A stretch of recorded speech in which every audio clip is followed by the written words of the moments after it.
Be hearing a story again. Every week we try our best to have someone from our group to share his or her story, a testimony. And so tonight's testimony is one of our group leaders. Harold has been a friend of mine for the past few months. Na dito sila nag-worship sa CBCP. He brought his parents here and his friends here. Marami kayong makikita ng mga hatak-hatak ni Harold, ng mga anak niya, mga spiritual friends who came here because of him. So tonight, it's an honor and a privilege for us na marinig ang ginawa ng Diyos sa buhay ni Brother Harold. Palapakan naman natin, Brother Harold. Let me pray to you. Sige Lord, we pray that tonight, as we hear the story of grace, the story of your faithfulness in Harold's life, Lord, sana nga po ay it will be a powerful testimony and a witness to us of your love for him and for all of us as well. In Jesus' name, Amen. Amen.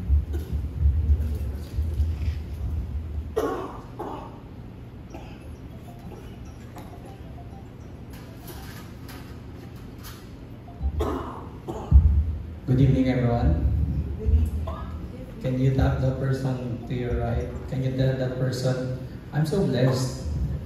Sabi mo sa to the person to your right, I'm so blessed. Dahil ikaw ang katabi ko. Yan. Yung sa kaliwa naman, bawiin naman natin sa kabila. Sabihin mo, you're more blessed.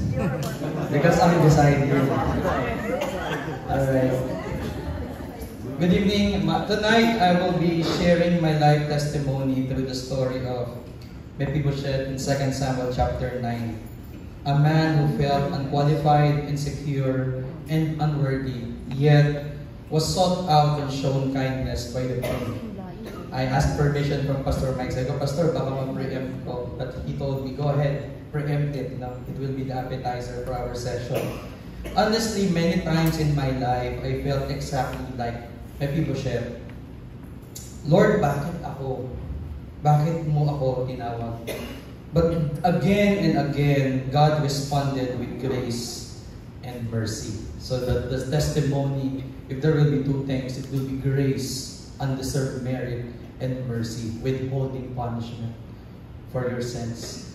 And the title is Kindness to Those Like Us, PhD Story of Grace and Mercy. Bakit kaya PhD, no? Ako ba ay Doctor of Philosophy? But you will see later on.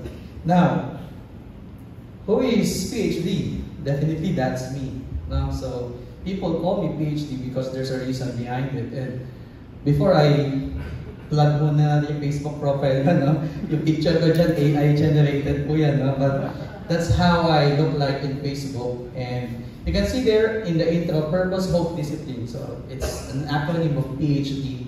And then Professor, Health Specialist, Disciple of Jesus. Another acronym of PhD. Why PhD? Because this is how I introduce myself usually when there's events, when there's seminars. I'm a nurse by profession, like an RN, registered nurse. But I deviated from clinical practice, so now I'm practicing public health as a profession. So public health specialist by position. Kung naalala ninyo nung pandemic, yung mga nag-responde, mga tumutulong sa DOH kung paano establish yung mga health systems, that's what I do. Health policy, health systems, research. And also, I'm a pastor by commission. But here, you can just call me Harold. You can call me Brother Harold. But in my former life, I'm a pastor. Okay, and you will hear the story. No? And then, writing and discipleship is the passion. So it sounds like, no, nurse by profession, public health specialist by position, pastor by commission, writing and discipleship is the passion. Parang haiku, no? Passion, tula. And the meaning of PhD is number one, Pastor Harold Doroteo, and I also teach in the university. I teach nursing in Far Eastern University, Manila. So they call me Professor Harold, but actually I'm not yet a professor because professor dapat PhD graduate.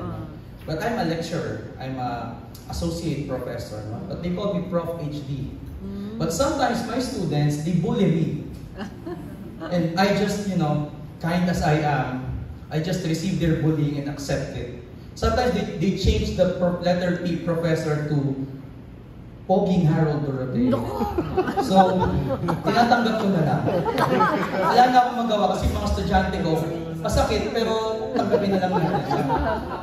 So that's me. That's my introduction to myself. Now, I want to show you my family. So this is my sister and my brother-in-law. These are my parents, and this is my wife. Some of you already saw my wife. She attended here probably 2 months ago, now when she was in a vacation. And she's also a nurse and also doing public health. Right now, we are in an LDR relationship, long-distance relationship, because she's studying her master's in Europe. But she will finish by July next year. So excited to be reunited totally. Now, to help us move through the journey, I divided my life into 5 phases. Parang Marvel Cinematic Universe. Pero mas marami lang plot twist si Lord. Okay? So, I divided into 2 parts. So, BC, ito muna, BC, before Christ. Diba? And then AD, Anno Domini, the year of the Lord, when God already found me. Now, 5 phases. The phase number 1 is the Christian kid, but not a Christian era. I grew up in a Christian family. My dad was a bivocational pastor. He's an engineer, but at the same time, doing ministry. So halos lahat ng service, nandun ako. Because it's required. Sunday school, prayer meeting. Pero ako po yung PK, alam niyo po yung PK, pastor's kid, ibang tawag din sa PK, pasaway kid, na tumatakas. Ayaw sumama sa youth fellowship at gusto ay puro basketball at barkada lang. To be fair, I only had religion, not a relationship. My faith was borrowed. Present ako sa church service, pero absent ang puso ko. Like Mephibosheth living in Lodebar, I lived in spiritual dryness despite being surrounded by spiritual things. I am not yet a Christian. Come phase 2. Phase 2, it's the rebellious spiral. I entitled the rebellious spiral. It's during my high school time. During elementary, I was an achiever, always there, receiving medals, making my mother proud. But in high school, I became rebellious. I went with the wrong barkada, unhealthy relationships, vices, at halos every week may bagong katrabaho yung guidance counselor sa school. Kasi it's either nakipagsuntukan ako or ako yung nambubuli. I looked fine on the outside, pero inside I was empty. Malaking factor ko dito yung wrong relationship. I was an early bloomer. I got exposed into wrong relationships early on in my life. And hindi pa ako Christian nito, lagi kong ginagawa kasi nagba-Bible study sa bahay. Binubuksan ko lang yung Bible ko randomly, tapos titingin ako ng verse. Lagi ako napupunta sa Proverbs. At laging random lang, parang alam mo yun, parang loto, kung anong matigilan kong pahina, yun ang babasahin ko. At lagi sinasabi dun sa natitigilan kong verse is, get far from wicked women. And I said, Lord, my girlfriend is not wicked. And I will be the one who will bring her to Christ. But how can I do that if ako mismo wala pa ako kay Christ? I was trying to justify my relationship. And ito po yung panahon na bata pa lang ako. Ang kinakabahan ko, baka hindi ako graduate. Kasi baka maging angelito ako, ang batang ama. And I wasn't running to God. I was actually running away. Little did I know, the King was already searching for me. Come phase 3. The rescue. The salvation. In college, God sent a Ziba in my story. A youth leader who kept asking. Actually, nandito yung nanay niya. Si Tita Malu, ang kanyang kapatid, kanyang anak, yung kapatid ni Lester. If you know Lester, siya yung kumakanta minsan dito sa harap. Kambal niya yun. Kambal niya si Kuya Louie. He kept asking, sigurado ka ba sa salvation mo? Kapag namatay ka ba bukas, saan ka pupunta? And I was like, hindi kasi dahil anak ka ng pastor. No, sa totoo lang, minsan napipikon ako, galing ako sa duty, sa ospital, tatawagan niya ako sa telepono, tapos kakausapin niya ako. Minsan sinasabihan ko yung kasamang bahay namin na wala ako. Yung kasamang bahay namin galing probinsya, sabi niya, Kuya Louie, sabi ni Harold, wala daw siya. And you know, he already knew it, that I'm avoiding him. But God was using him to awaken something inside me. Eventually, I surrendered my life to Christ. That's when I experienced grace undeserved and mercy withheld judgment. Parang Mephibosheth standing before the king, afraid and unsure, but the king says, do not be afraid, I will show you kindness. That kindness changed the whole direction of my life. That was second year college. Now, phase 4, the ministry years. From 2012 to 2023. After salvation, hindi ako pinabayaan ni Lord sa spectator seat. He called me to serve. Na hindi ko in-expect kasi antisocial ako eh. Introvert. Ay, maniwala kayo introvert ako. No? Pero minsan hanggang ngayon, minsan may mga times na introvert ako. My calling verse became this one. 1 Timothy chapter 1 verse 11 to 12. Sabi po dito, and of this gospel I was appointed a herald. I like it because my name is Harold and I was appointed as a herald, meaning holder, speaker of the gospel, and an apostle and a teacher. That is why I am suffering as I am. Yet I am not ashamed because I know whom I have believed, and I am convinced that He is able to guard what I have entrusted to Him for that day. I remember reading that and feeling God whisper to me, Harold, I'm trusting you with the gospel. Sa una mahirap po because when I had my spiritual transformation, yung mga barkada ko, they don't believe me. You're trying to be good to be true. You're trying to become too good to be true. And I don't know how to respond because they believe it's fake. I'm just trying to become spiritual. I'm just trying to become holy. But then I endured and I told God, Lord, help me. When my friends help me. And before that happened pala, when I had my salvation experience, I let go of my relationships. So nakipag-break po ako sa girlfriend ko. And then in college, I was not in a relationship. But then, sabi ko, I'm not trying to be too good to be true. But it's just that my God is too good and His love for me is also true. And that was my response.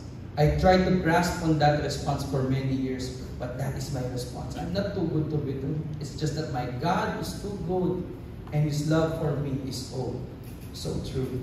In 2012, I started leading campus ministry in our local church.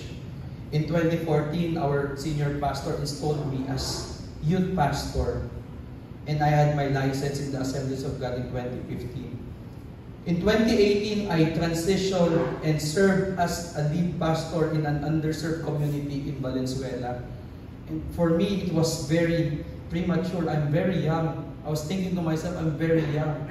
And why am I leading a church? I still need to learn from many people, but right now, I'm here, Lord. What do you want me to do? I poured my life into the ministry, and by God's grace, lives were changed. But ministry isn't always mountaintops. May mga valley din. Burnout, criticism, spiritual battles, personal brokenness. There were seasons I felt like Mephibosheth again. Broken feet, but still brought daily to the table by God's mercy. Alam niyo po yun, yung handicap ko, para akong wala kumakain, para akong nagpapakain, pero ako gutom. I was not being discipled, yet I am leading. It's really hard, but God's put me in that place. And I will make the long story short, in that place as well, I experienced betrayal, I experienced maligning. Ikaw na nga yung nag-effort, ikaw na nga yung nag-invest ng buhay mo, ikaw pa yung siniraan. But you know what? That happens. And I say, God, thank you because you called me for people like this. In 2023, I stepped down to care for my dad during his critical illness. And we witnessed God's healing, miraculous healing firsthand. The doctors told my family, do you want to sign the DNR? Do not resuscitate because your father has no chance of living. But we told them, Doc, just do your best. There's so many people praying for him. And you know, the rest is history. My dad survived. And right now, he's alive and kicking. Pasaway na ulit. And this is the last part, the phase 5, the recalibration, 2024 to present. Stepping down from full-time ministry didn't end my calling. Kahit walang formal title na pastor, nagdi-disciple pa rin ako, nagka-counseling, nagsishare ng gospel. Then in November 24, God led me to CBCP. Alam niyo po kung paano naglalakad lang po ako, magpaparupit sana ako dyan sa may salon. Hindi pa sa David Salon, yung sa kabilang side. Yung dati ang pangalan niya Kat, ngayon Color My Hair na. Color My Hair. Hindi ko inaasahan pero dito ko ulit naramdaman yung sense of belonging, family, and spiritual home. Agape Life Group led by Rev Mike and Sis Ethel became a huge part of my restoration. Akala ko okay na ako. Akala ko napatawad ko na sila. Pero dito ko lang natutunan na it takes a lot of time to process the wounds, the hurts. And ito talaga yung kindness of God extended in community form. Even more meaningful, some of my unchurched friends, yung sabi ni Pastor, mga anak ko, wala pa po kaming anak ng asawa ko, pero ang dami ko na pong anak in the spiritual sense, no? My unchurched friends eventually found their home here too. Para sa akin, that's kindness overflowing. Like Mephibosheth who sat at the king's table as one of the king's son, God restored my identity, purpose, and calling. Ang pinakamahirap po sa lahat is when people are trying to question your calling. Sabi nila, si Harold tinalikuran yung pagpapastor kasi inuna yung pera. Kasi ako po ay bivocational pastor, nagkatrabaho habang nagpapastor. But actually, it's not about money, it's not about my work, but it's about God's direction in my life. And I'm pretty sure right now that I am supposed to be here in front of you, sharing this testimony because God directed me to this place. And I don't care if they call me backsliding pastor or materialistic pastor, but because I know my identity, who I really am in the Lord. And finally, this is my last slide. My entire journey before Christ in Anno Domini, the year of the Lord, is proof of one truth. God's kindness finds us in our Lodebar. God's grace saves us from our past. And God's mercy keeps restoring us even when we're broken.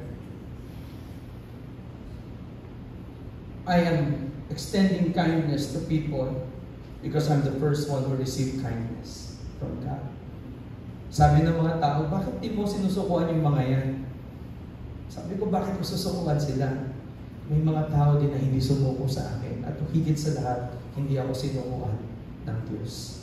I am Mephibosheth, flawed, carried by grace, invited to the king's table, not because of who I am, but because of who He is. To God be all the glory. Salamat po.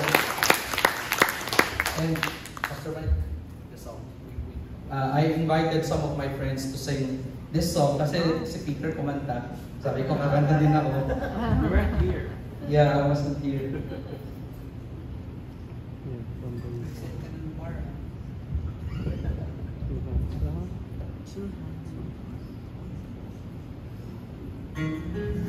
If you know the song, you can sing along with us. It's a song by Don Moen, Two Hearts. Two hands, one heart.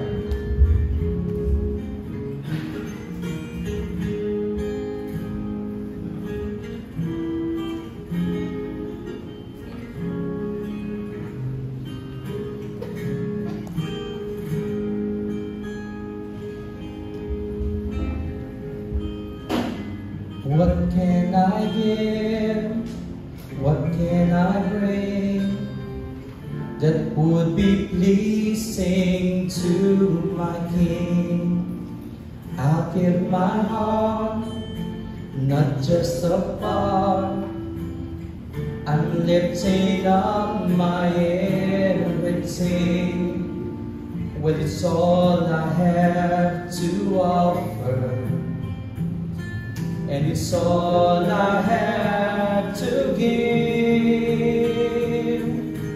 Two hands, one heart, one life to offer you. Two hands, one heart, that's what I give to you. Oh, na-internet. But it's okay. Let's continue.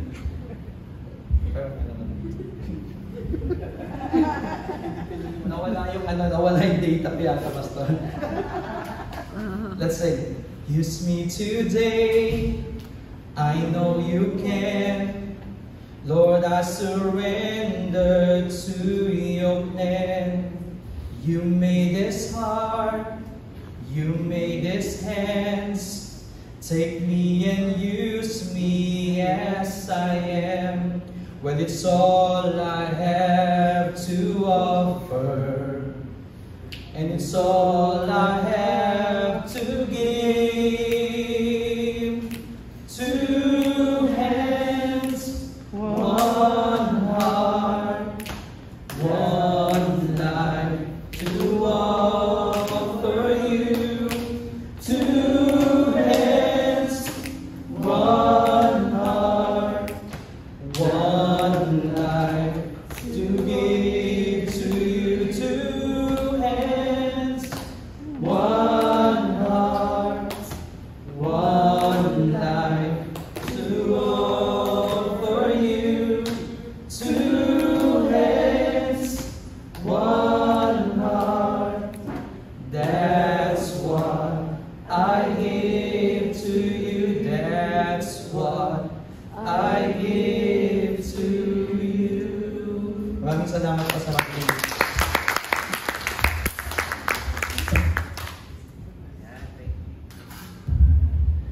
Thank you, Pastor Harold. Palapakan naman natin ulit. Thank you, Lord.